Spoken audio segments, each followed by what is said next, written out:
नमस्कार साथियों, आज की क्लास में हम विगत क्लास के जहाँ पॉइंट से पढ़ने देखा था उसके आगे हम शुरू करेंगे। इससे पहले हमने भारत की भौगोलिक सीमाओं के बारे में पड़ोसी देशों की स्थिति में स्थलीय सीमाओं को जान चुके थे। लास्ट में हमने देखा था बांग्लादेश की सीमाएं। भारत और बांग्लादेश के बीच में अंतर्राष्ट्रीय विवादों के साथ अपन ने समाप्त किया था। आज हम देख रहे हैं भारत की जलीय सीमाएं। एक बार के लिए हम थोड़ा सा वहाँ तक रिमाइंड करते हैं जहाँ हमने छोड़ा था।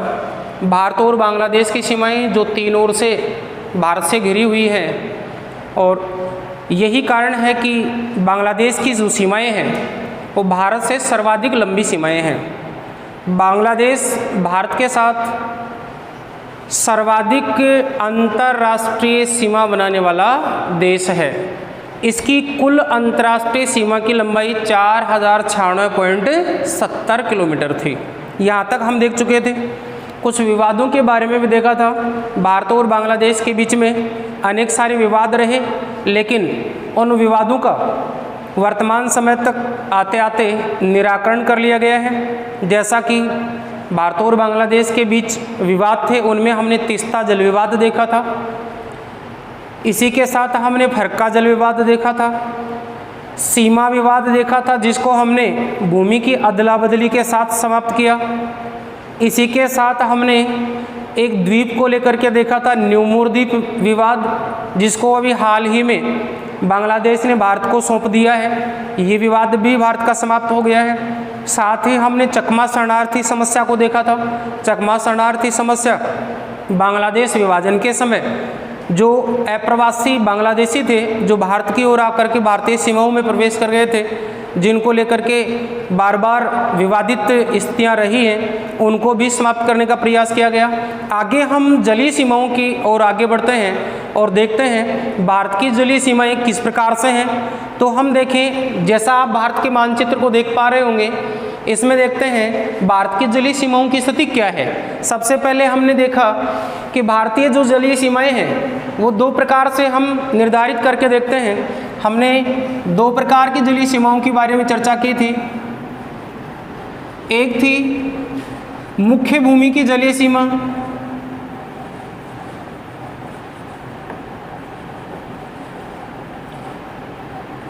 मुख्य भूमि की जलीय सीमा, और दूसरा देखा था हमने द्वीपों सहित जलीय सीमा। दोनों की लंबाई में भी अंतर था।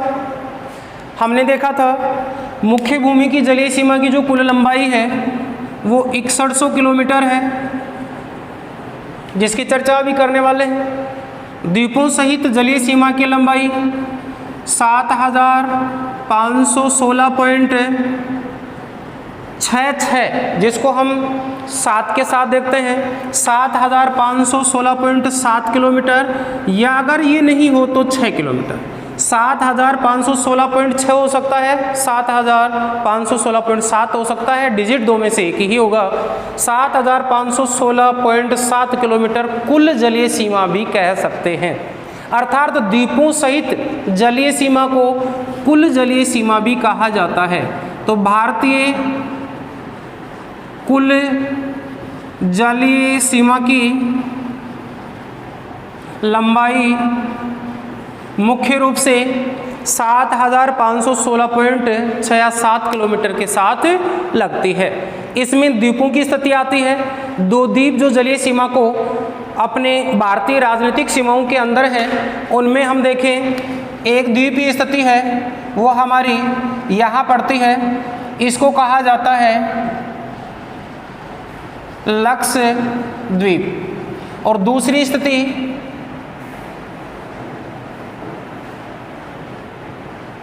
ये लगती है बंगाल की खाड़ी में, और बंगाल की खाड़ी के इस द्वीप श्रृंखला को कहा जाता है अंडमान एंड निकोबार द्वीप। अंडमान और निकोबार द्वीप समूह और लक्षद्वीप समूह की संयुक्त जलीय जो सीमा है वो मिलकर के 7516.7 किलोमीटर की लंबाई रखती है। अब देखें हम मुख्य भूमि कौन सी है। मुख्य भूमि की जलीय जो सीमा है उसकी स्थिति को हम देखें तो गुजरात राज्य से प्रारंभ होती है, जो अरब सागर की जलीय सीमा बनाती है। गुजरात राज्य से प्रारंभ होती है, महाराष्ट्र राज्य, गोवा राज्य, कर्नाटक राज्य, केरल राज्य, तमिलनाडु राज्य, आंध्र प्रदेश राज्य, उड़ीसा या ओडिशा राज्य और पश्चिमी बंगाल राज्य। इस प्रकार से हमारी मुख्य जलीय जो सीमा है उसकी लंबाई 9 राज्यों से मिलकर के बनती है और ये 9 राज्य भारत की मुख्य भूमि की सीमा पर जलीय सीमा के साथ लगने वाले राज्य हैं। देखें इनकी बंगाल की खाड़ी में कितने राज्यों के साथ जलीय सीमा बनती है और अरब सागर में कितने राज्यों के साथ जलीय सीमा लगती है। देखेंगे साथियों, संख्या की स्थिति को लेकर के क्वेश्चन किया जाता है। भारत की जलीय सीमा पर पड़ने वाले राज्य कितने हैं? भारत की बंगाल की खाड़ी के साथ जलीय सीमा बनाने वाला कौन सा एक राज्य नहीं है? इस प्रकार के प्रश्न आते हैं। ध्यान देंगे हम सबसे पहले अरब सागर की जलीय सीमा के साथ लगने वाले राज्यों से शुरुआत करते हैं। उत्तर में गुजरात, मध्य प्रदेश, फिर गोवा, कर्नाटक और दक्षिण में केरल राज्य सीमा बनाता है। इसके बाद में हम बंगाल की खाड़ी की जलीय सीमा को देखें तो बंगाल की खाड़ी की जो जलीय सीमा है वो दक्षिण में तमिलनाडु, आंध्र प्रदेश, उड़ीसा और उत्तर में पश्चिमी बंगाल राज्य के साथ समाप्त होती है। इस प्रकार से अगर हम देखें आगे तो ये हमारे 9 राज्य जलीय सीमा से घिरे हुए हैं, अर्थात इनकी जलीय सीमा लगती है, जलीय सीमा बनती है। अब साथ ही हम आगे देखें इनमें वो राज्य जिनकी जलीय सीमा सर्वाधिक बनती है और न्यूनतम बनती है, प्रश्न लेकर के यहाँ आ जाते हैं। तो हम देखें सर्वाधिक जलीय सीमा की लंबाई वाला राज्य कौन सा है, तो सर्वाधिक ये जिगजैग जो सीमा है या अपने को घुमावदार जो सीमा दिखाई दे रही है, ये सर्वाधिक जलीय सीमा वाला राज्य है। याद रहे भारत की सर्वाधिक जलीय सीमा वाला राज्य है वो कौन सा है? गुजरात राज्य है। हम यहाँ देखें जलीय सीमा की लंबाई के अनुसार, लंबाई के अनुसार राज्यों की स्थिति, कौन से राज्य की जलीय सीमा सर्वाधिक है, तो हम बढ़ते से घटते क्रम की ओर लेते हैं। सर्वाधिक जलीय सीमा की लंबाई वाला जो राज्य है सबसे पहले गुजरात राज्य है। गुजरात राज्य की सर्वाधिक सीमा लगती है। प्रश्न इंपॉर्टेंट है, बार बार एग्जामों में पूछा गया है। सर्वाधिक जलीय सीमा की लंबाई,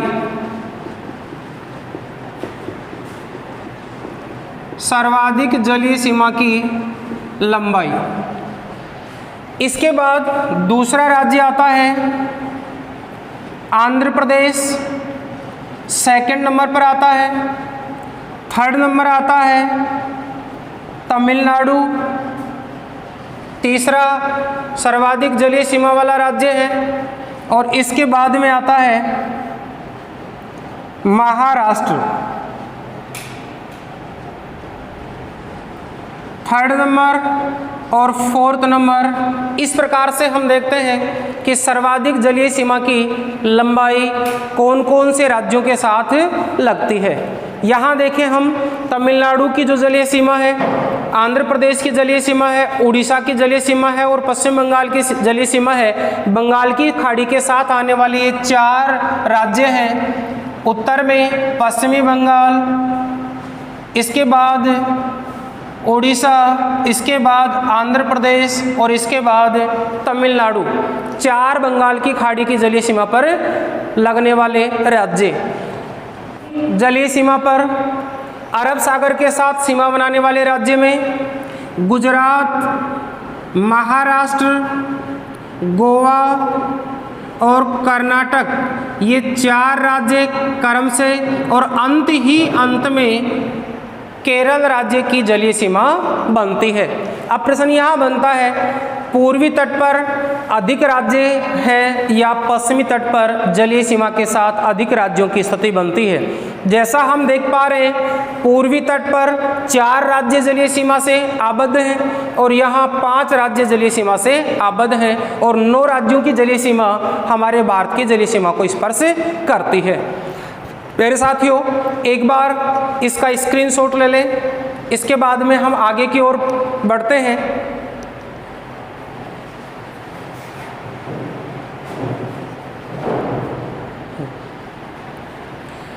नेक्स्ट स्थिति में देखिए, नेक्स्ट आगे की स्थिति में देखते हैं। भारत के जलीय सीमा पर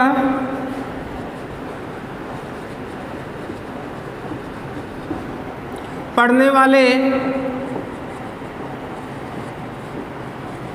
या लगने वाले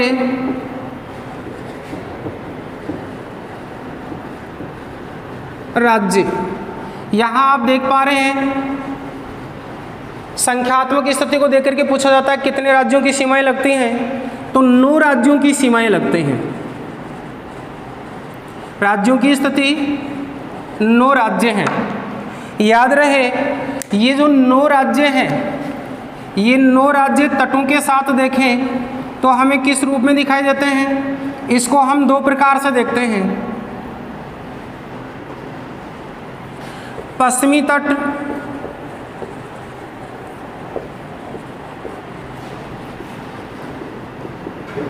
और पूर्वी तट। पश्चिमी तट और पूर्वी तट पर पड़ने वाले राज्यों की स्थिति में पश्चिमी तट पर गुजरात,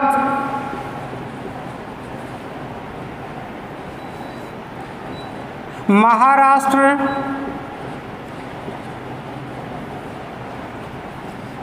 गोवा, कर्नाटक और अंतिम दक्षिण में केरल राज्य की सीमा लगती है। पूर्वी तट के राज्यों की बात करें तो सबसे पहले हम देखते हैं पश्चिमी बंगाल, दूसरा राज्य है ओडिशा, तीसरा राज्य है आंध्र प्रदेश और चौथा राज्य है तमिलनाडु। ये स्थिति पूर्वी और पश्चिमी तटों को लेकर के है। प्रश्न है सर्वाधिक जलीय सीमा की लंबाई। सर्वाधिक लंबाई रखने वाला भारत का राज्य, सर्वाधिक जलीय सीमा, सर्वाधिक जलीय सीमा पश्चिमी तट पर गुजरात की लगती है और पूर्वी तट पर सर्वाधिक लंबी सीमा, सर्वाधिक लंबी सीमा वाला राज्य है। अब यहाँ याद रहे, प्रश्न काफ़ी इंपॉर्टेंट है, सीक्वेंस में भी पूछा जाता है। भारत के जलीय सीमा की लंबाई वाले राज्यों का सही युग्म है तो पहला गुजरात और दूसरा आंध्र प्रदेश होगा। इस रूप में ऑप्शन को देकर के प्रश्न अलग तरीके से भी पूछा जा सकता है। पूर्वी तट पर पड़ने वाला वह राज्य जिसकी सर्वाधिक जलीय सीमा की लंबाई बनती है, तो वह स्थिति आंध्र प्रदेश के लिए होगी। वहाँ ऑप्शन गुजरात होगा तो भी आंसर क्या रहेगा? आंध्र प्रदेश रहेगा। तो याद रहे, दूसरा प्रश्न निकल करके आता है पूर्वी तट का, पूर्वी तट का सर्वाधिक लंबी जलीय सीमा वाला राज्य और पश्चिमी तट का वह भारत का पश्चिमी तट व भारत का सर्वाधिक जलीय सीमा वाला राज्य गुजरात है। यहाँ पुनः एक स्थिति केंद्र शासित प्रदेशों को लेकर के भी पूछ ली जाती है। कौन कौन से केंद्र शासित प्रदेश हैं जो जलीय सीमाओं से लगते हैं या जलीय सीमाएं बनाते हैं? तो याद रहे कौन कौन से केंद्र शासित प्रदेश हैं। इस स्थिति को हम यहाँ देख पा रहे हैं। हमारे केंद्र शासित प्रदेशों में एक अंडमान निकोबार की स्थिति है और एक लक्षद्वीप की स्थिति है। साथ ही और कौन से केंद्र शासित प्रदेश हैं जो जलीय सीमा के साथ लगते हैं, यहाँ हम देखेंगे। एक बार के लिए आप इसका स्क्रीनशॉट लें।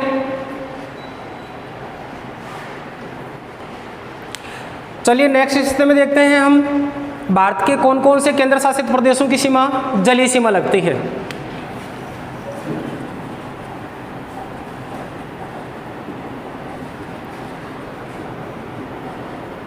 भारत के जलीय सीमा वाले केंद्र शासित प्रदेश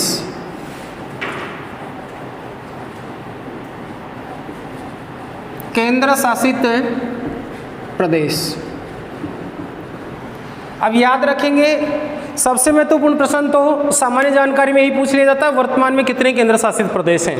हाल ही में अपने को 9 केंद्र शासित प्रदेश बताने हैं। अभी स्थिति दादरा नागर हवेली और दमन द्वीप को एक करने की है, तब तक के लिए हम इसको 9 केंद्र शासित प्रदेश मानते हुए पढ़ेंगे।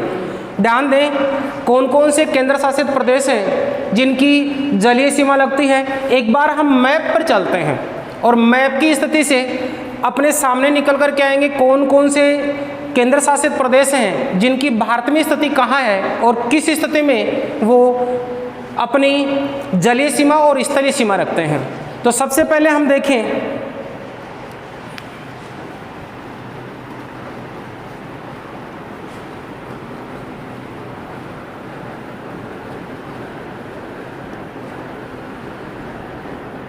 जम्मू कश्मीर।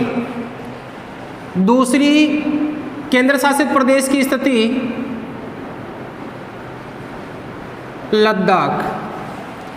तीसरे केंद्र शासित प्रदेश की स्थिति को देखें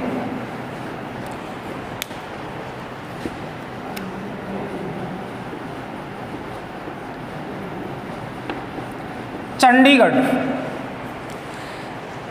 नेक्स्ट केंद्र शासित प्रदेश की बात करें तो नई दिल्ली केंद्र शासित प्रदेश। नेक्स्ट स्थिति में बात करें अंडमान व निकोबार। नेक्स्ट केंद्र शासित प्रदेश की बात करें लक्षद्वीप। नेक्स्ट केंद्र शासित प्रदेश की बात करें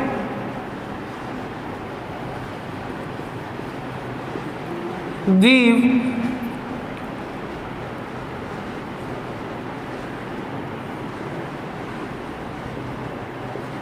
और दमन व द्वीप।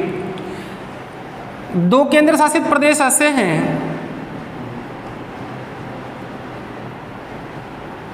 जो गुजरात की सीमा पर लगते हैं और उनकी स्थिति को हम इस प्रकार से देखते हैं।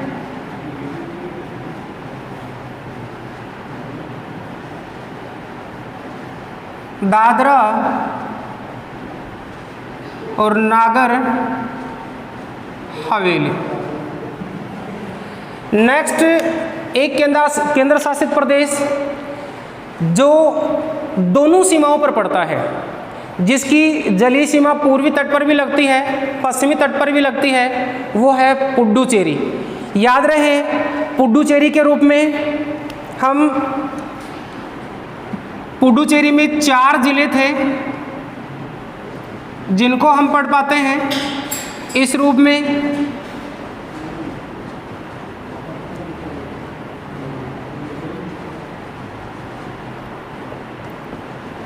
करिकाल,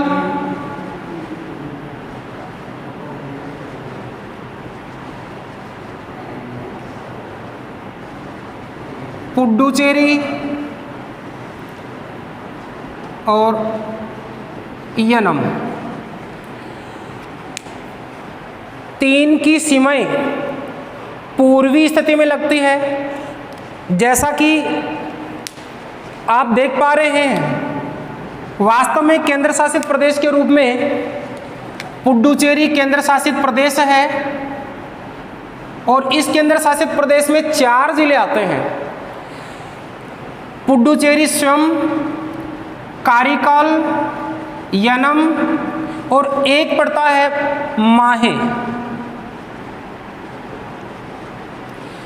अब यहाँ याद रहे, सबसे महत्वपूर्ण जो प्रश्न है यहाँ इस पुडुचेरी को लेकर के किया जाता है।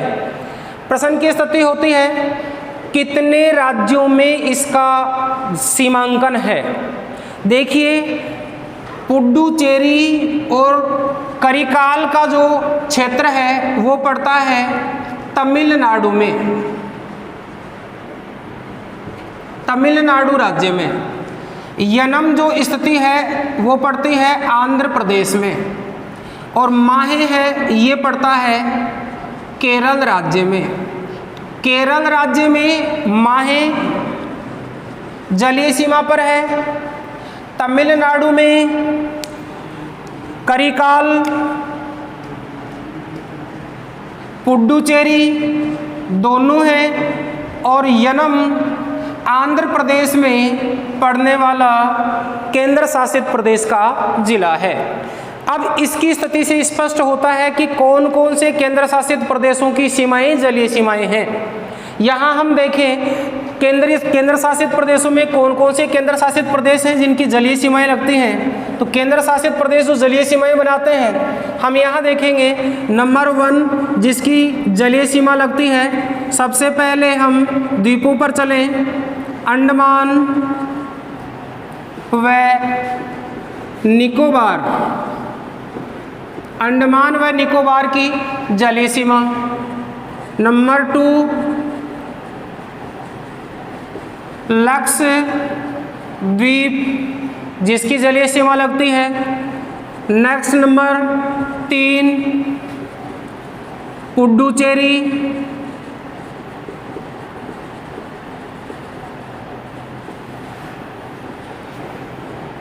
नेक्स्ट नंबर 4 दमन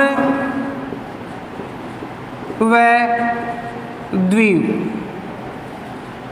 दमन व द्वीप है, इनकी जलीय सीमाएं लगती हैं। देख पा रहे हैं जलीय सीमाओं से आबद्ध दमन द्वीप, जलीय सीमाओं से आबद्ध लक्षद्वीप, जलीय सीमाओं से आबद्ध पुडुचेरी और जलीय सीमाओं से आबद्ध अंडमान व निकोबार। इस प्रकार से हम देखते हैं अंडमान, लक्षद्वीप, पुडुचेरी और दमन द्वीप इनकी जलीय सीमाएं लगती हैं। अब यहाँ प्रश्न आता है निम्न में से कौन सा जलीय सीमा को स्पर्श करता है या संख्यात्मक स्थिति में कितने राज्य व केंद्र शासित प्रदेशों की जलीय सीमा बनती है।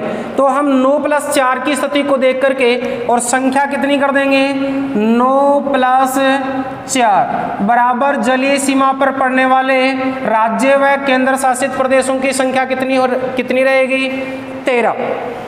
जब दमन व द्वीप को दादरा नागर हवेली के साथ संयुक्त कर दिया जाएगा तब भी सीमाओं में कोई परिवर्तन नहीं आएगा, लेकिन केंद्र शासित प्रदेशों की संख्या में कमी आ जाएगी। क्योंकि दमन द्वीप है वो जलीय सीमा गुजरात पर लगता है, यही गुजरात की सीमा के निकट महाराष्ट्र राज्य में दादरा और नागर हवेली लगते हैं।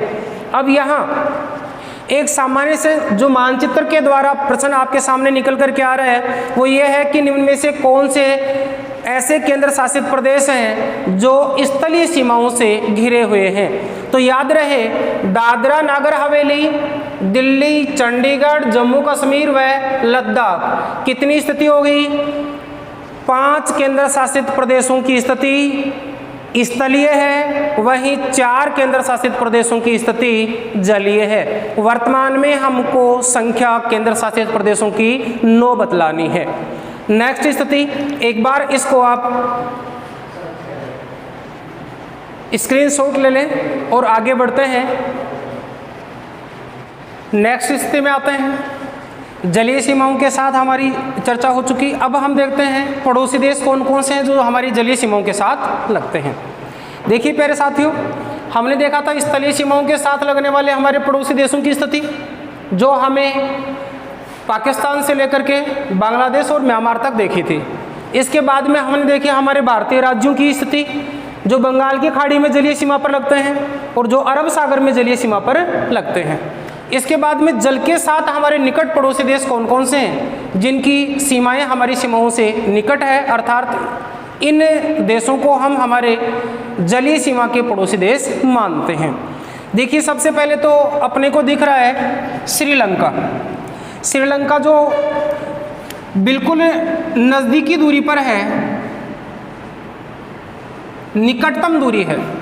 जलीय सीमा हमारी एडम ब्रिज, आदम के पुल के रूप में जानी जाती है, या मन्नार की खाड़ी के नाम से बीच में जलीय भाग है जो दोनों देशों को अलग करता है। मन्नार की खाड़ी, या इसी को कहा जाता है पाक जल संधि।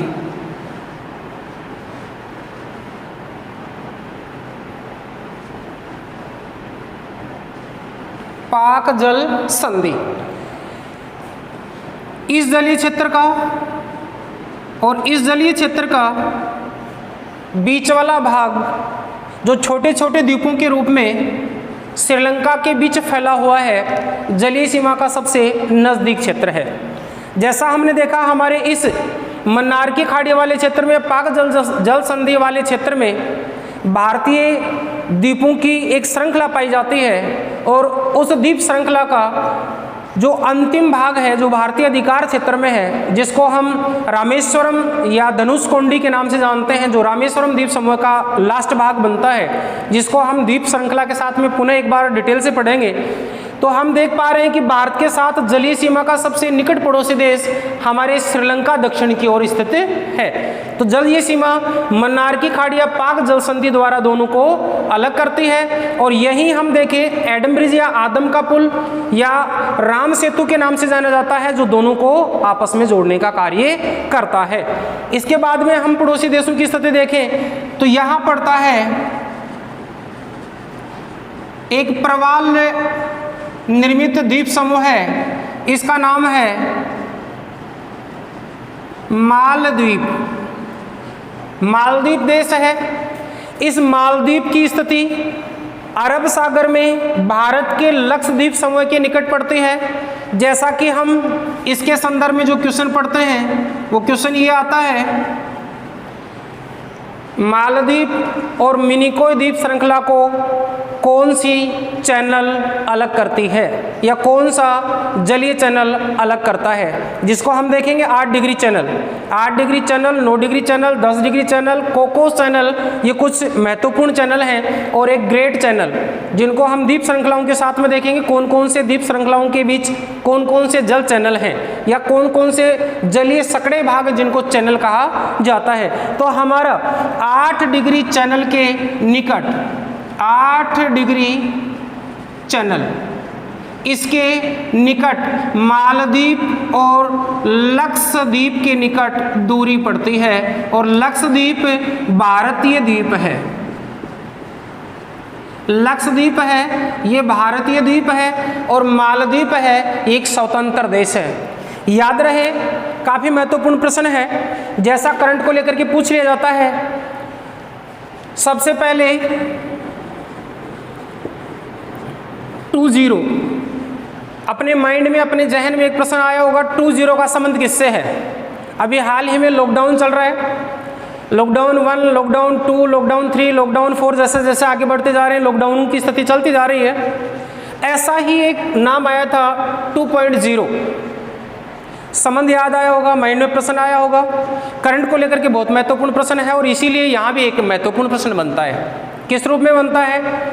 ये थी नरेंद्र मोदी की दूसरी पारी।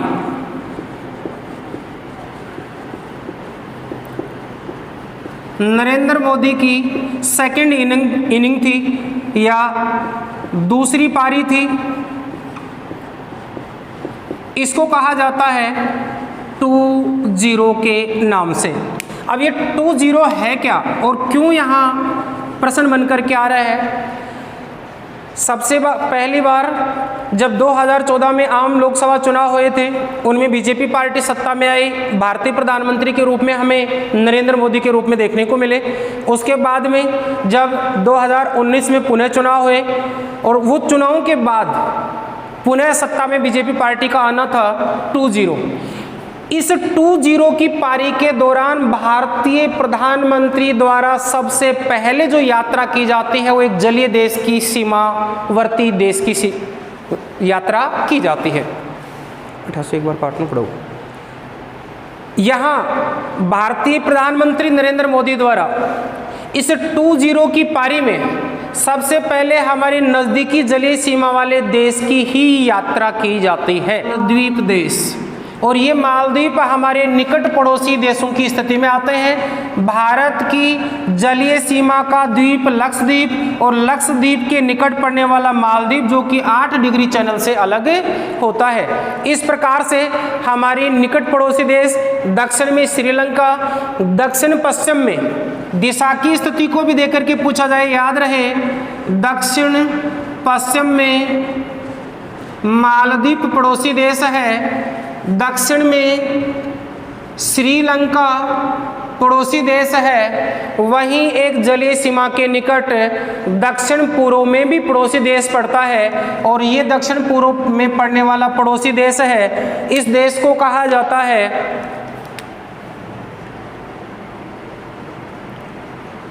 इंडोनेशिया। ये इंडोनेशिया हमारे अंडमान और निकोबार, अंडमान एंड निकोबार द्वीप समूह के करीब पड़ता है और इधर से गुजरने वाला जो चैनल है, इस चैनल को कहा जाता है ग्रेट चैनल। भारतीय जलीय सीमाओं से हमारे 3 देशों की नज़दीकी सीमा बनती है, उनमें इंडोनेशिया, श्रीलंका व मालदीव देश आते हैं।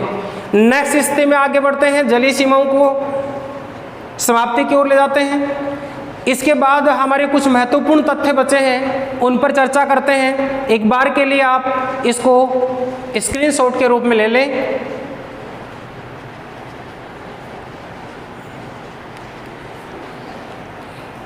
चलिए साथियों,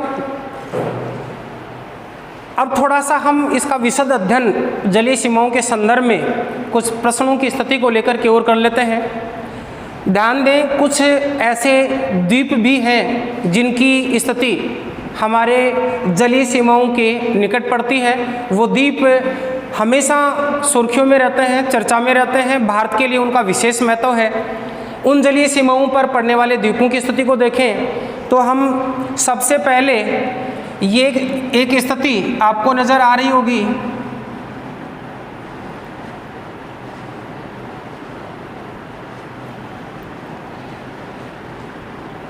यहाँ एक झील है, इस झील को कहा जाता है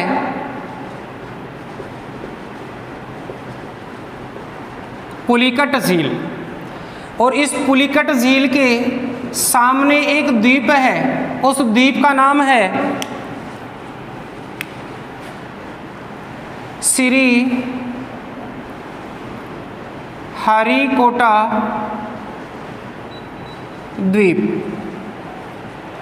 श्री हरिकोटा द्वीप। अब यहाँ याद रहे पुलिकट झील है वो 2 राज्यों में पड़ती है, आंध्र प्रदेश व तमिलनाडु। 2 राज्यों की जलीय सीमा पर पड़ती है पुलिकट झील, लेकिन श्री हरिकोटा द्वीप है ये पड़ता है आंध्र प्रदेश राज्य में। आंध्र प्रदेश राज्य में पड़ने वाला द्वीप श्री हरिकोटा है। श्री हरिकोटा द्वीप हमारे लिए क्यों महत्वपूर्ण है? यहाँ श्री हरिकोटा द्वीप से भारत के सैटेलाइटों का प्रक्षेपण किया जाता है। अंतरिक्ष में उपग्रहों का प्रक्षेपण श्रीहरिकोटा द्वीप से किया जाता है और ये श्रीहरिकोटा द्वीप पुलिकट झील के किनारे आंध्र प्रदेश राज्य में स्थित द्वीप श्रृंखला है या द्वीप पाया जाता है। इसके बाद में एक उड़ीसा राज्य में द्वीपीय स्थिति और पाई जाती है और वो कुछ इस प्रकार से एक झील के किनारे दिखलाई पड़ती है। यहाँ झील है, इस झील को कहा जाता है भारत की सबसे खारे पानी की लैगून झील।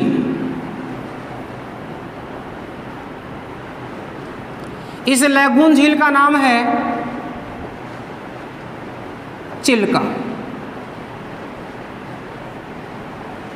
प्यारे साथियों, काफी महत्वपूर्ण प्रश्न है। भारत की सर्वाधिक नमकीन झील कौन सी है? चिल्का झील है। भारत की झील से नमक बनाने की सर्वाधिक क्रिया होती है तो सांबर झील राजस्थान। भारत की दूसरी बड़ी खारे पानी की झील सांबर राजस्थान। यहाँ प्रश्न आता है ऐसी तटीय झीलें जो खारे पानी की होती है इनको कहा जाता है लैगून झील। अब यहाँ इंपॉर्टेंट प्रश्न है, लैगून झील के रूप में पुलिकट भी लैगून झील है और चिल्का भी एक लैगून झील है। पुलिकट झील का संबंध आंध्र प्रदेश और तमिलनाडु दोनों राज्यों से है, वहीं चिल्का झील का जो संबंध है वो ओडिशा राज्य से है। ओडिशा राज्य की झील है। अब ओडिशा राज्य की इस झील के किनारे एक द्वीप है। इस द्वीप का भी भारत के लिए विशेष महत्व रहा है। इस द्वीप को कहा जाता था व्हीलर द्वीप।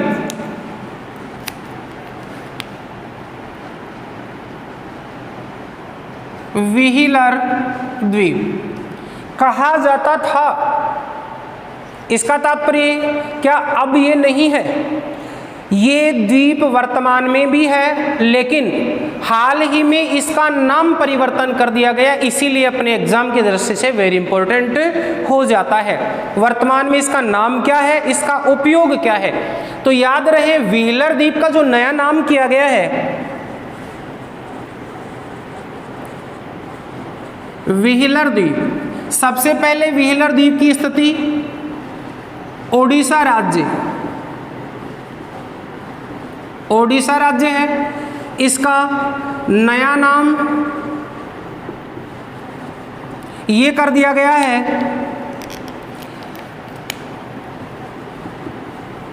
APJ अब्दुल कलाम द्वीप। APJ अब्दुल कलाम द्वीप। APJ अब्दुल कलाम एक विशेष वैज्ञानिक की ख्याति प्राप्त व्यक्ति रहे हैं जो भारत के राष्ट्रपति पद को भी गौरवान्वित किया है, लेकिन इनका एक विशेष नाम उपनाम जाना जाता है और इसके लिए इनको कहा जाता है मिसाइल मैन।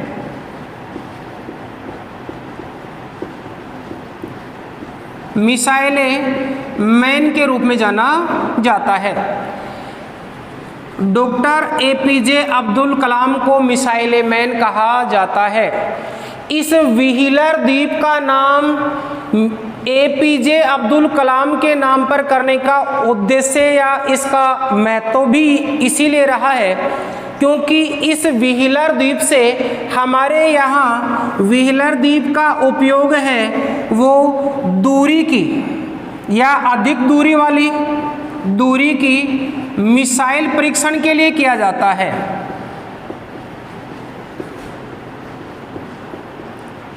मिसाइल परीक्षण के लिए किया जाता है। इस द्वीप का उपयोग मिसाइलों के टेस्टिंग के लिए किया जाता है और मिसाइल मैन के रूप में डॉक्टर APJ अब्दुल कलाम को जाना जाता है। वर्तमान में इसी को ओडिशा सरकार ने व्हीलर द्वीप का नाम बदल करके मिसाइल मैन के नाम पर APJ अब्दुल कलाम द्वीप कर दिया गया है।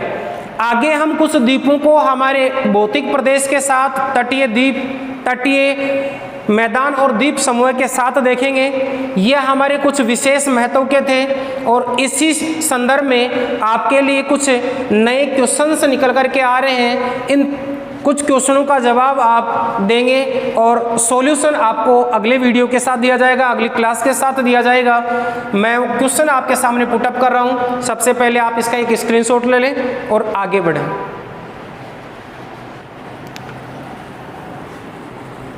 क्वेश्चन नंबर 1,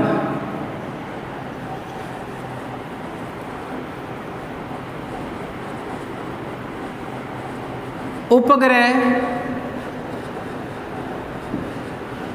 प्रक्षेपण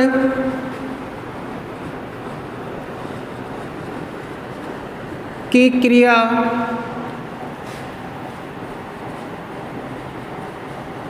भारत के पूर्वी तट से ही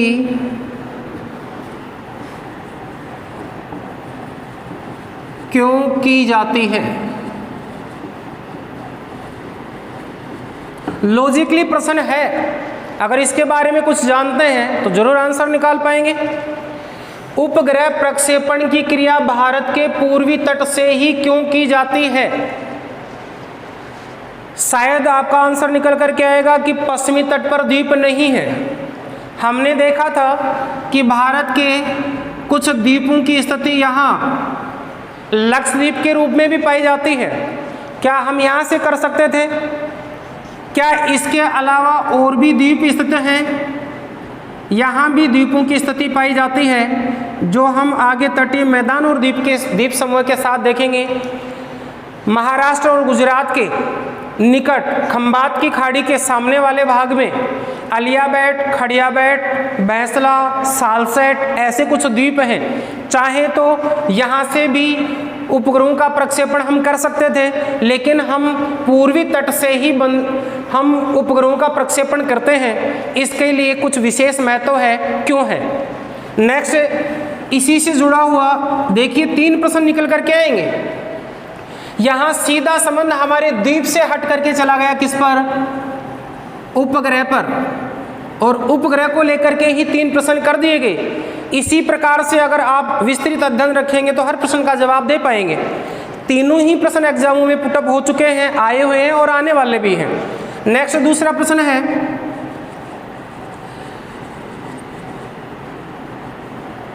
उपग्रह वायुमंडल की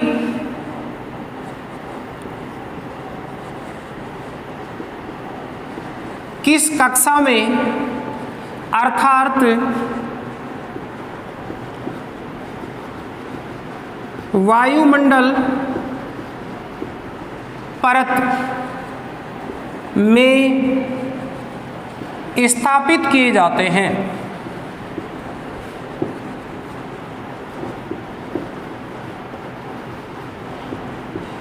अब अगर अपन ने वायुमंडल टॉपिक नहीं पढ़ा, लेकिन एक प्रश्न ने हमें कहाँ तक पहुँचा दिया, टॉपिक को हटा करके और सीधा का सीधा उपग्रह से सीधा वायुमंडल पर पहुँच जाता है। अब इम्पोर्टेंट प्रश्न इसी प्रकार से आ जाते हैं। एक ही टॉपिक के जुड़े हुए प्रश्न एक से अधिक स्थितियों से जुड़े हुए होने के कारण एग्जाम की दृष्टि से, पॉइंट ऑफ व्यू से वेरी इंपॉर्टेंट बन जाते हैं। जैसा कि आप देख पा रहे हैं, भारत का व्हीलर द्वीप, भारत का श्रीहरिकोटा द्वीप से प्रक्षेपण किया जाता है। किसका? उपग्रह प्रक्षेपण। यही उपग्रह प्रक्षेपण अगर किए जाते हैं तो वायुमंडल की किस कक्षा में स्थापित किए जाते हैं? वायुमंडल की कितनी ऊंचाई के ऊपर इनको स्थापित किया जाता है? नेक्स्ट, क्वेश्चन नंबर 3,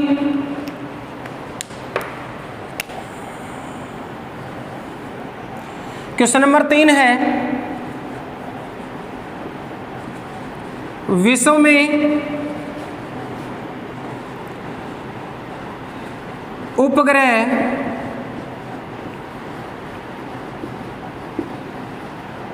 प्रक्षेपण का, यहां भी एक बार के लिए देख लें, थोड़ा सा मिसप्लेस है। प्रक्षेपण का, विश्व में उपग्रह प्रक्षेपण का सर्वाधिक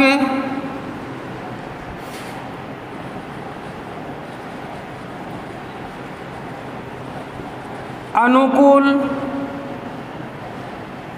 स्थान कौन सा है? और इसी प्रश्न से आगे निकल करके एक प्रश्न आता है, विश्व में सर्वाधिक सफल उपग्रह प्रक्षेपण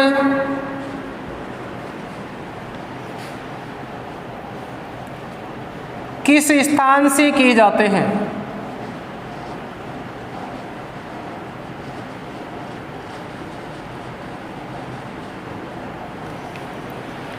देखिए, एक पॉइंट आया था अपना श्रीहरिकोटा को लेकर के, और यही विश्व तक 4 प्रश्नों को लेकर के उठता है। बार बार प्रश्न आते हैं, या तो श्रीहरिकोटा को देकर के प्रश्न को पुटअप कर लिया जाता है, या इसी चीज को हटा करके यहाँ डाल देता है और प्रश्न को पूछ लिया जाता है इस प्रकार से। तो ये आपके सामने 3 क्वेश्चन है, तीसरे क्वेश्चन में 2 क्वेश्चन बनते हैं, तो ये आपके सामने कुछ 4 क्वेश्चनों की अवस्था है जो आप निकालने का प्रयास करेंगे। जैसा मैं मानता हूँ शायद आप यहाँ तक की जानकारी रखते होंगे, आता भी होगा आपको, लेकिन अगले क्लास के साथ हम इसको सॉल्यूशन वीडियो के साथ देखेंगे।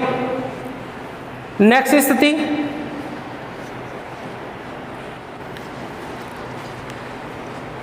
देखिए साथियों, भारत के सामान्य परिचय की विस्तृत अध्ययन को हमने समाहित किया था। अब हम कुछ एग्ज़ाम की दृष्टि से पॉइंट ऑफ व्यू में कुछ महत्वपूर्ण जो शब्दावलियाँ हमारे इसी टॉपिक को लेकर के कुछ और बन जाती हैं। जैसा कि आपके इन क्लासों के वीडियो को देख करके आपके कुछ कमेंट्स प्राप्त हुए, उनमें से कुछ ऐसी चीज़ें सामने आई जिनको लेकर के ऐसा लग रहा था कि ये तो शायद जानते होंगे, लेकिन उन चीज़ों के बारे में जो कमेंट्स देखे तो उनके बारे में भी थोड़ा सा एक संक्षिप्त सा हम और अध्ययन कर लेते हैं। तो सबसे पहले तो हम ये देखते हैं,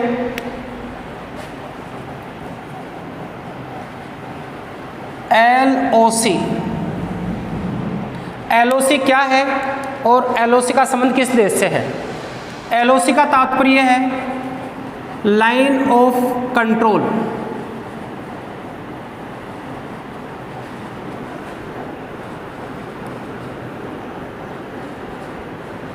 लाइन ऑफ कंट्रोल, इसका संबंध है भारत व पाकिस्तान के मध्य। अर्थात ये LOC है, ये हमारे इस क्षेत्र को जोड़ती है। इस क्षेत्र को कहा गया है LOC। दूसरी स्थिति है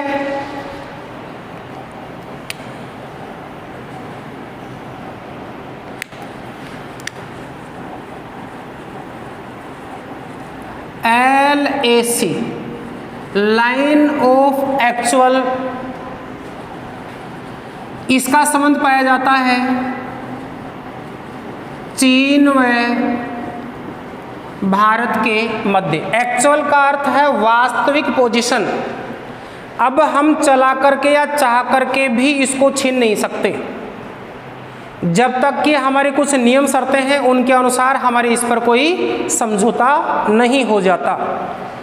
ये क्षेत्र पड़ता है ये, इस क्षेत्र को कहा जाता है LAC। AC क्या है? Line of actual control. इस LAC का संबंध अक्साई चीन क्षेत्र से। इसकी एक छोटी सी कहानी है, हम इसको वास्तविक क्यों मान रहे हैं। जब 1962 का युद्ध हुआ था उस युद्ध के दौरान हमारे जम्मू कश्मीर का ये क्षेत्र चीन द्वारा अपने अधिकार क्षेत्र में ले लिया गया था। उस समय 2 क्षेत्र लिए गए थे। इस समय एक क्षेत्र ये था, इसको चीन द्वारा अपने अधिकार क्षेत्र में ले लिया गया था। इस क्षेत्र को कहा गया था NEFA। अब ये प्रश्न पूछ लिया जाता है, नेफा, नेफा का संबंध किससे है? अरुणाचल प्रदेश। उस समय 2 क्षेत्रों पर, भारत के 2 भूभागों पर चीन की सेना द्वारा अधिकार कर लिया जाता है। और उस समय जब वार्तालाप हुई, जब समझौता किया गया युद्ध विराम के बाद, तो उस समय चीन ने कहा था कि एक क्षेत्र आपको दिया जा सकता है। उस समय भारत द्वारा नेफा क्षेत्र को लिया गया था और अक्साई चीन क्षेत्र चाइना के पास या चीन के पास ही रह जाता है। वर्तमान में इस क्षेत्र में चीन का पूर्ण अधिकार है। भारत कश्मीर का अंग मानता है, लेकिन अभी वास्तव में भारत के क्षेत्र में नहीं आता है। लेकिन नेफा क्षेत्र को चीन द्वारा भारत को वापस दे दिया जाता है। अब यह संबंध पूछ लिया जाता है, नेफा का संबंध किससे है? आंध्र प्रदेश से नहीं है, अरुणाचल प्रदेश से है।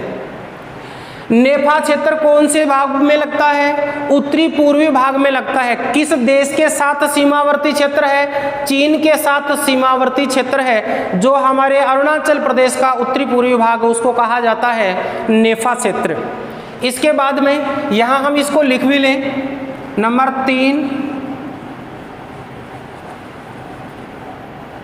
नेफा, ये है अरुणाचल प्रदेश का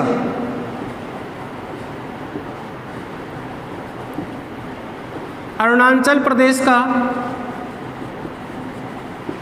भू क्षेत्र जो चीन द्वारा 1962 में अधिकार में लिया गया था।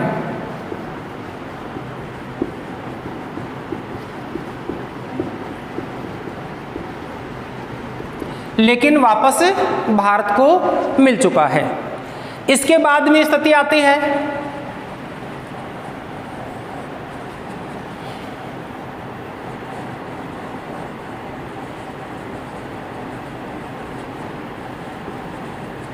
Buffer state. बफर स्टेट क्या है?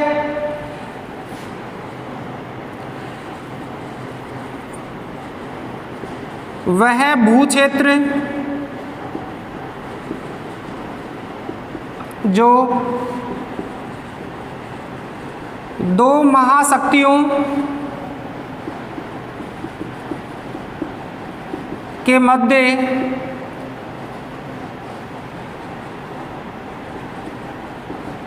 शक्ति संतुलन का कार्य करता है। इनको बफर स्टेट कहा जाता है। अब ये बफर स्टेट है, ये कौन कौन से कहलाते हैं? सबसे पहले तो देखें, भारत एक उभरती हुई महाशक्ति और एक विश्व की महाशक्ति चीन, इन दोनों के बीच पड़ने वाले सामरिक महत्व के भूभाग को बफर स्टेट कहा जाता है। और ऐसे बफर स्टेट में, ये बफर स्टेट है, ये 2 भूभाग हैं। एक नेपाल पड़ता है और एक भूटान पड़ता है। नेपाल व भूटान एक बफर स्टेट के रूप में इंटरनेशनल इम्पोर्टेंस रखने वाले सामरिक महत्व के देश माने जाते हैं।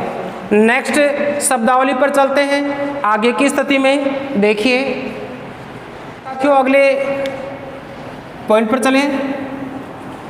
हमने देखा था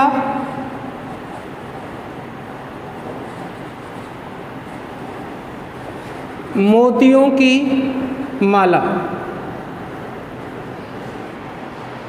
स्ट्रिंग ऑफ पर्ल्स, मोतियों की माला। संबंध याद आया होगा, भारत और चीन के बीच मोतियों की माला का संबंध आया था। और वहाँ हमने देखा था कि भारत का हिंद महासागरीय क्षेत्र में बढ़ते हुए महत्व को देखकर चीन द्वारा भारत को घेरने का प्रयास किया गया था और यही प्रयास मोतियों की माला के नाम से, स्ट्रिंग ऑफ पर्ल्स के नाम से जाना जाता है। इसको एक बार समझने का प्रयास करेंगे किस प्रकार से इस मोतियों की माला के तहत भारत को घेरने का प्रयास किया गया। सबसे पहले चाइना ने म्यांमार देश का एक द्वीप अपने अधिकार क्षेत्र में अपने लीज पर लिया है और उसका नाम है कोको द्वीप। म्यांमार देश से कोको द्वीप लीज पर ले लिया जो भारतीय सीमाओं के करीब है, निकट है।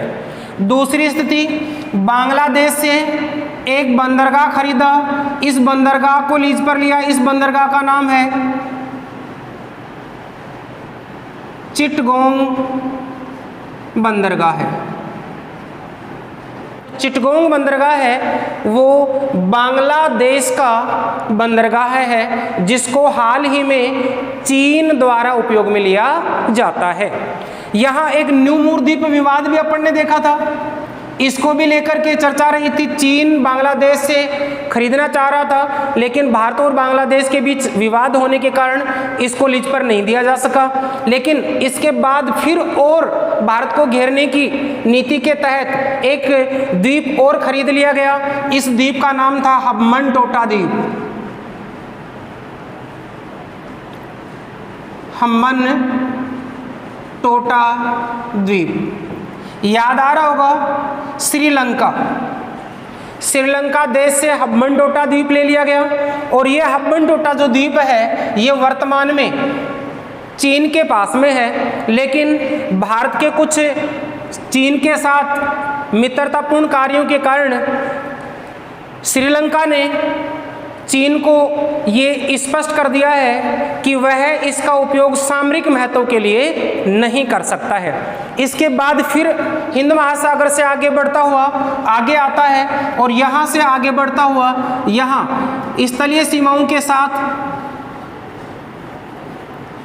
जो पाकिस्तान की सीमाएं इस प्रकार से हमारी स्थलीय सीमाओं से घिरी हुई हैं, यहाँ एक बंदरगाह ले लिया जो पाकिस्तान का है। पाकिस्तान से एक बंदरगाह लिया जाता है, इस बंदरगाह का नाम है ग्वादर बंदरगाह।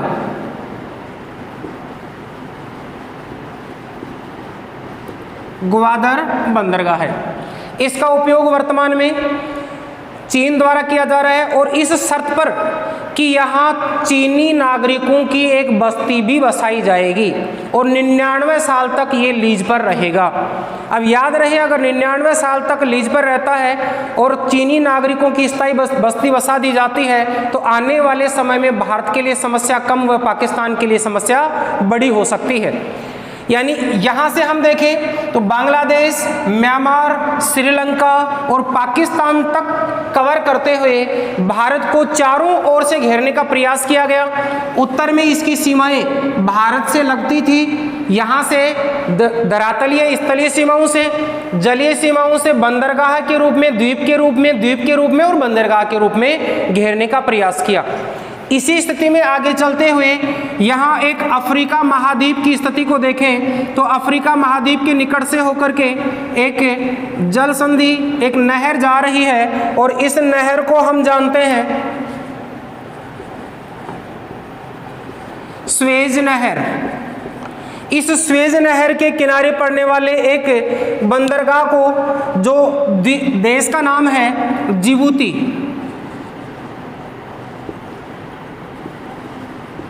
जिबूती देश, और इस जिबूती देश का बंदरगाह है, इसका नाम भी है जिबूती बंदरगाह है।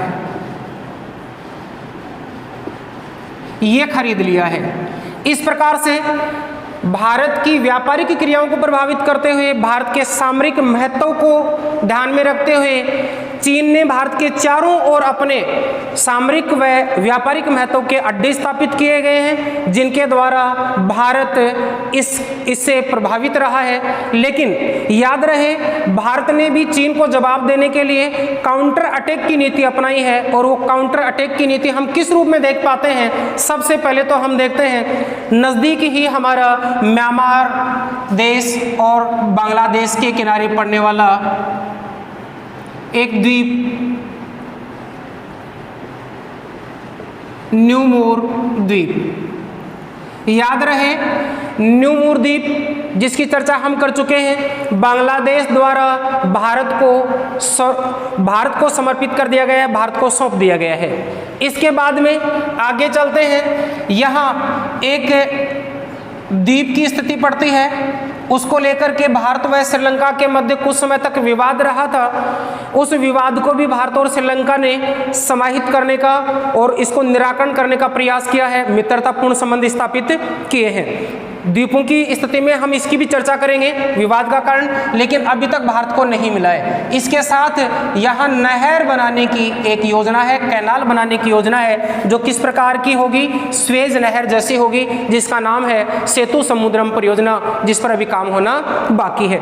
आगे बढ़ते हैं, इसी श्रृंखला में आगे जाते ही ईरान से भारत की पाकिस्तान के साथ सीमाएं और सीमा पाकिस्तान और ईरान की सीमा लगती है। ईरान की सीमाओं के पास में एक बंदरगाह है, लीज पर लिया है, भारत ने भी खरीदा है। बंदरगाह का नाम है चाबहार बंदरगाह, चाबहार बंदरगाह है। इसको भारत ने अपने लीज पर लेने के कारण अपनी सर्वाधिक तेल की जो व्यापारिक क्रियाएं हैं इसी बंदरगाह से संपादित करता है। इंपॉर्टेंट प्रश्न है, इस बंदरगाह से किस प्रकार की व्यापारिक क्रियाएं सर्वाधिक होती हैं? तो यहाँ से जो खनिजों के रूप में तेल निकाला जाता है, उस तेल की व्यापारिक क्रियाएं भारत के साथ सर्वाधिक होती हैं। उससे भी ज़्यादा महत्वपूर्ण प्रश्न ये बनता है कि भारत का चाबहार बंदरगाह है जो ईरान देश से लीज पर लिया गया है, ये ईरान देश के अलावा भारत के किस राष्ट्र को और उपयोग में लेने के लिए स्वीकृति प्रदान है?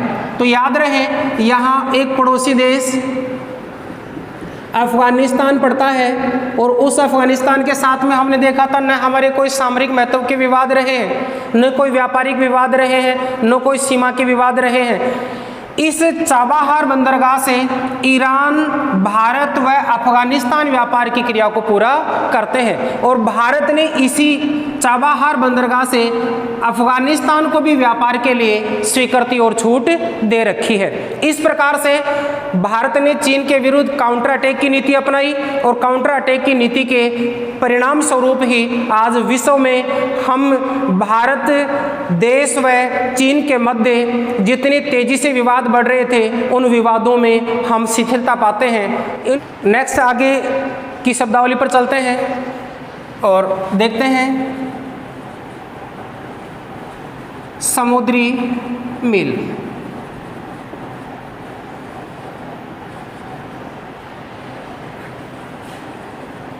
समुद्री मील को कहा जाता है प्यारे विद्यार्थियों नॉटिकल माइल, शॉर्ट में दे दिया जाता है नाम के आगे, डिजिट के आगे NM, नॉटिकल मील। क्या है नॉटिकल मील? समुद्री मील ये होती है समुद्र में दूरी मापने की इकाई।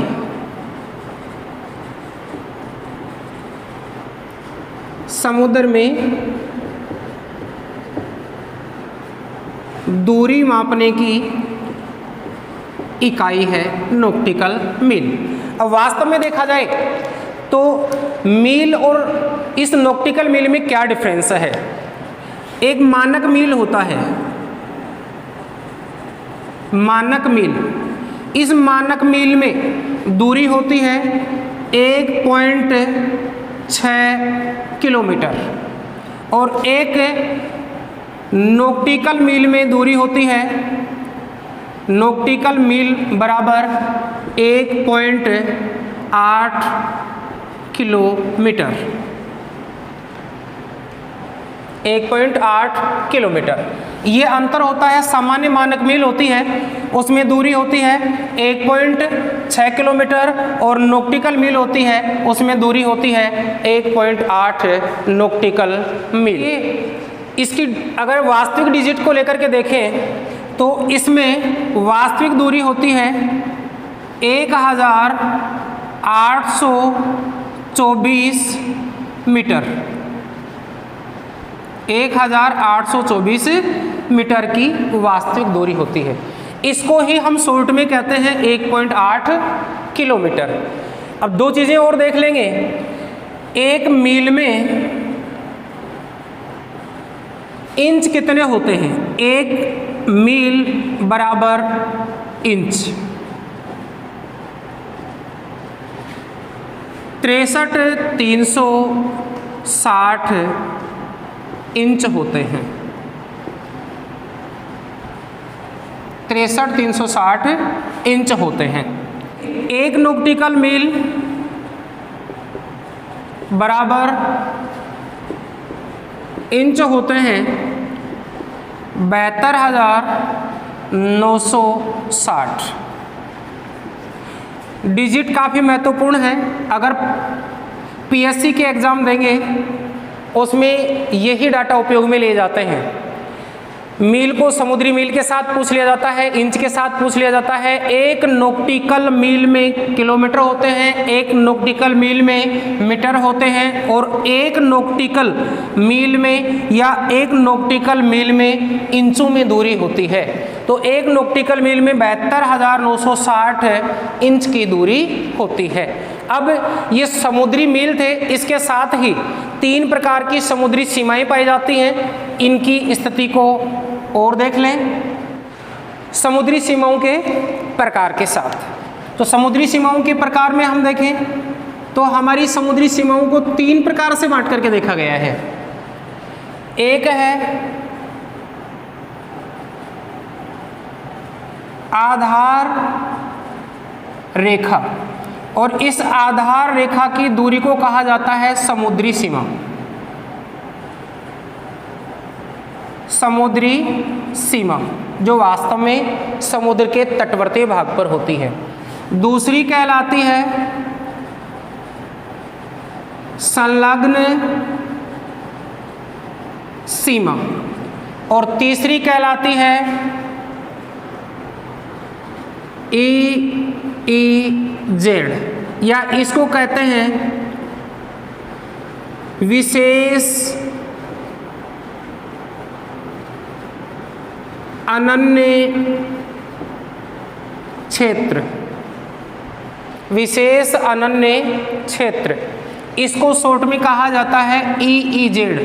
यहाँ वेरी इंपॉर्टेंट है, प्रश्न यहाँ से कर लिया जाता है। इनकी दूरी को पूछ लिया जाता है समुद्री सीमा या आधार रेखा से तटवर्ती भागों की जो दूरी है। सबसे पहले देखें आधार रेखा क्या होती है। हमारी कुछ इस प्रकार से आकृतियां दिखती हैं, कुछ अंदर धसी हुई, कुछ बाहर निकली हुई, कुछ अंदर धसी हुई, कुछ बाहर निकली हुई। इस प्रकार से एक आधार रेखा मान ली जाती है और इस आधार रेखा से ये 3 दूरियां होती हैं। यहाँ से 12 नॉक्टिकल मील की दूरी, इसको कहा जाता है समुद्री सीमा। यहाँ से 24 नॉक्टिकल मील की दूरी, इसको कहा जाता है संलग्न सीमा। और यहाँ से 200 नॉक्टिकल मील की दूरी, इसको कहा जाता है EEZ। EEZ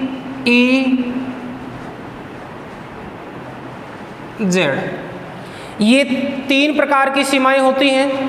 इनकी वास्तविक स्थिति को पूछ लिया जाता है, वास्तविक दूरी कितनी होती है। तो हम यहाँ देखें आधार रेखा से 12 नॉक्टिकल मील की दूरी समुद्री सीमा, संलग्न सीमा 24 नॉक्टिकल मील, लेकिन वास्तविक दूरी वास्तविक 24 थोड़ी है, देखिए वास्तविक 12 के आगे कितनी बस्ती हैं, 12 तक है हमारी समुद्री सीमा और वास्तविक रूप में 12 से आगे 24 तक की है, तो वास्तविक जो दूरी है वो बनती है इसकी 12 नॉटिकल मील, 12 नॉटिकल मील। तो हम इसको यहाँ लिख लें 12 नॉटिकल मील। इम्पोर्टेंट है, पूछा जाए संलग्न सीमा होती है 24 नॉटिकल मील तक, लेकिन शब्द आ जाए वास्तविक संलग्न सीमा की दूरी होती है तो 12 नॉटिकल मील वास्तविक समुद्री सीमा में संलग्न सीमा की दूरी होती है।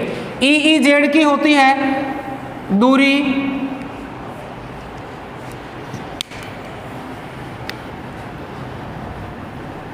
200 नॉटिकल मील। इसमें भी अगर देखा जाए वास्तविक दूरी ये होती है 176 नॉटिकल मील की दूरी। अब इनका उपयोग भी क्या है, ये संपूर्ण अधिकार क्षेत्र में होती है, इस पर संपूर्ण अधिकार होता है। किसी भी देश के पास लगने वाली ऐसी समुद्री सीमा पूर्णतः उस देश के अधिकार क्षेत्र में होती है। संलग्न सीमा, इस सीमा क्षेत्र का उपयोग कर वसूली के लिए किया जा सकता है। कर वसूली, सीमा टैक्स लगता है। अगर किसी भी देश का कोई जहाज अगर इस सीमा से होते हुए प्रवेश करता है तो ये देश इससे सीमा वसूली करता है, टैक्स लेता है, टैक्स वसूल करने का अधिकार रखता है। दूसरा होता है प्रदूषण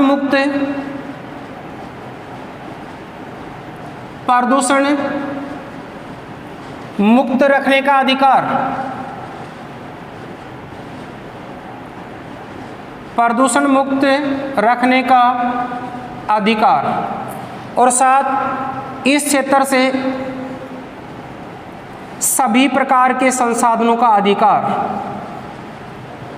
सभी संसाधन इसके अधिकार क्षेत्र में होते हैं। अब यहाँ ध्यान दें, इसका उपयोग किस रूप में होता है, इसका उपयोग किया जाता है पहली अवस्था, इस क्षेत्र में कोई भी देश प्राकृतिक रूप से नहीं बने हुए द्वीप हैं लेकिन कृत्रिम रूप से द्वीपों का निर्माण कर सकता है। तो पहली स्थिति यहाँ द्वीपों का निर्माण कर सकता है। याद रहे, आपको बड़ा विचित्र लग रहा होगा कि क्या द्वीपों का भी निर्माण किया जाता है। चीन ने दक्षिणी चीन सागर में ऐसे अनेक सारे द्वीपों का निर्माण कर लिया है। ऐसे अधिकार क्षेत्र 200 नॉटिकल मील क्षेत्र तक आते हैं, तो इस क्षेत्र में द्वीपों का निर्माण किया जा सकता है। उस क्षेत्र के निकट जिस देश के पास में ये विशेष अनन्य क्षेत्र EEZ आता है, वहाँ संसाधनों का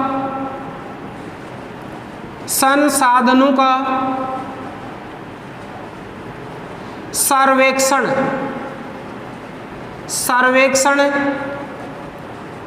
उपयोग व संरक्षण कर सकता है।